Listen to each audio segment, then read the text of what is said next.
News तक अब नए अंदाज में। नमस्कार, सुबह की खबरों में स्वागत है आपका। पनामा पेपर लीक मामले में ऐश्वर्या राय से 7 घंटे तक पूछताछ। वैक्सीन नहीं लेने वालों के लिए ओमिक्रॉन से ज्यादा खतरा।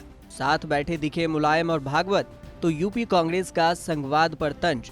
पंजाब में S-400 एयर डिफेंस सिस्टम तैनात। लाल किले पर मुगल शासक की पौत्र वधू का दावा।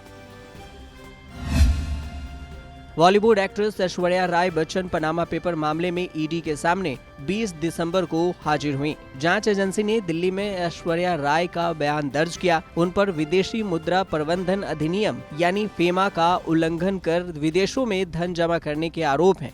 ईडी ने ऐश्वर्या से कई सवाल पूछे, जिसमें $50,000 में खरीदी कंपनी को $1,500 में बेचने को लेकर भी सवाल थे। ईडी ने ऐश्वर्या से 5 सवाल पूछे। उसके बाद ऐश्वर्या 20 दिसंबर की शाम 7:30 बजे ईडी ऑफिस से रवाना हुई। बता दें कि पनामा पेपर्स मामले में भारत के करीब 500 लोगों के शामिल होने की बात सामने आई थी, जिसमें नेता, अभिनेता, खिलाड़ी, बिजनेसमैन, हर वर्ग के लोग शामिल हैं। इन लोगों पर टैक्स की हेराफेरी का आरोप है।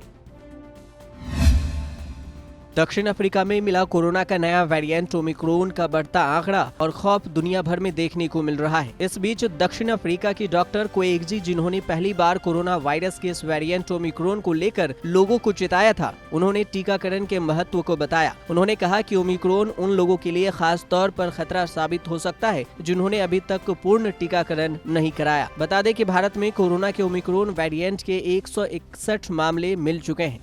इन मामलों में अधिकतर माइल्ड लक्षण देखने को मिले हैं। वहीं कुछ ऐसे भी मामले दर्ज हुए जिनका इलाज आईसीयू में चल रहा है।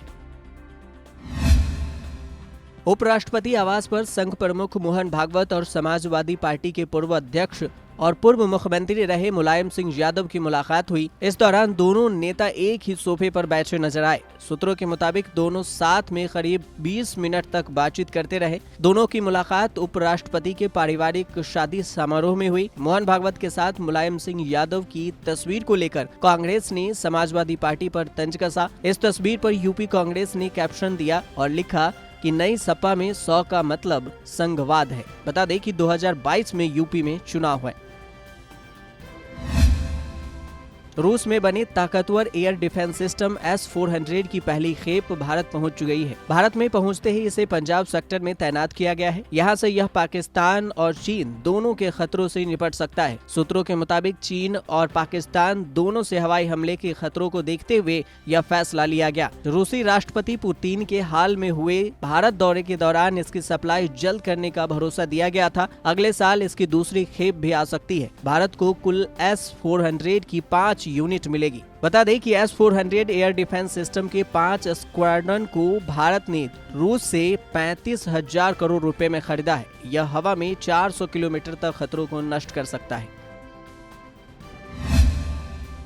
दिल्ली की ऐतिहासिक इमारत लाल किले पर अपने अधिकार का दावा करने वाली आखिरी मुगल सम्राट बहादुर शाह जफर की पौत्र वधू सुल्ताना बेगम की अर्जी दिल्ली हाई कोर्ट ने खारिज कर दी है। दरअसल सुल्ताना बेगम का कहना था कि 1857 में ब्रिटिश ईस्ट इंडिया कंपनी ने जबरदस्ती लाल किले को अपने कब्जे में ले लिया था। उन्होंने कहा कि कोर्ट ने याचिका की मेरिट पर विचार किए बिना सिर्फ इसे दाखिल करने में हुई देरी के आधार पर अर्जी खारिज कर दी। सुल्ताना बेगम की याचिका को उच्च न्यायालय की न्यायमूर्ति रेखा पल्ली ने यह कहते हुए खारिज कर दिया कि 1857 में ब्रिटिश ईस्ट इंडिया कंपनी द्वारा आपके साथ अन्याय किया गया था, तो अधिकार का दावा करने में 150 वर्षों से अधिक की देरी क्यों हो गई?